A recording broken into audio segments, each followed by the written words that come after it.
الحمد لله وكفى والصلاة والسلام على عباده الذين اصطفى وبعد السلام عليكم ورحمة الله wabarakatuh. Alhamdulillah, una sa lahat purihin natin ang nag-iisang Diyos na tagapaglikha na binigyan tayo muli ng pagkakataon na magkasama-sama. Alhamdulillah, pinili niya tayo sa dami ng mga tao sa labas. Pinili niya tayo upang makasamba sa Kanya. Mga minamahal kong magulang, kapatid sa pananampalataya Islam, alhamdulillah, sa ating pananampalataya, ang ating pananampalataya nagtuturo ng kabutihan at of course nagbabawal ng masama. At nang dahil dito, ang buhay na ito ng Propeta Muhammad sallallahu alaihi wasallam na kung saan sila ay binuri mula sa banal ng Quran. Kasi sinabi ng dakilang tagapaglikha, kuntum khayra ummatin ukhriyat linnas ta'muruna bil ma'ruf wa tanhauna 'anil munkar wa tu'minuna billah. Sinabi ng dakilang tagapaglikha, kayo sabi niyang pinaka-the best na khayra ummah. Hindi dahil sa kulay, anong meron kayo? Dahil sa tatlong bagay. Una, nag-uutos kayo ng mabuti. Pangalawa, nagbabawal kayo ng masama. At kayo ay may pananampalataya, paniniwala kay Allah.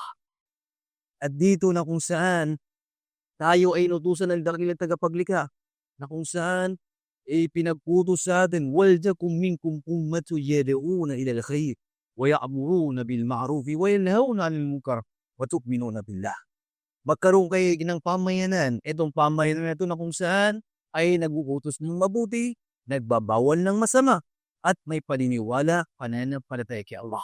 At ito ang ating din, ito ang ating pananampalataya. Subhanallah.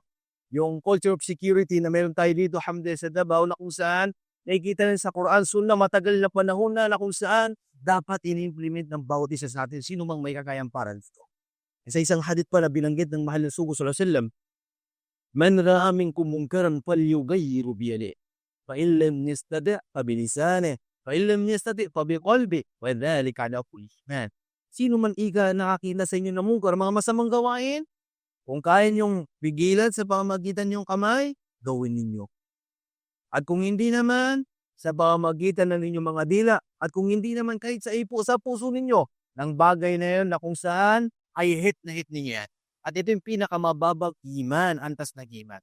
Yung mga kapatid, mga magulang sa pananampalataya Islam, ito ang turo ng ating pananampalataya. Ito ang ganda ng Islam.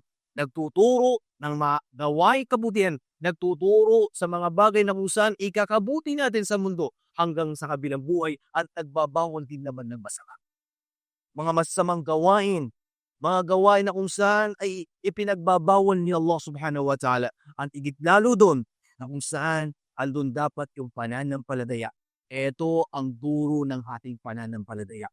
Kaya bilang mananampalataya, bilang mga Muslim, mag-utos ng kabutihan at magbawal ng masama sa abot ng ating makakaya.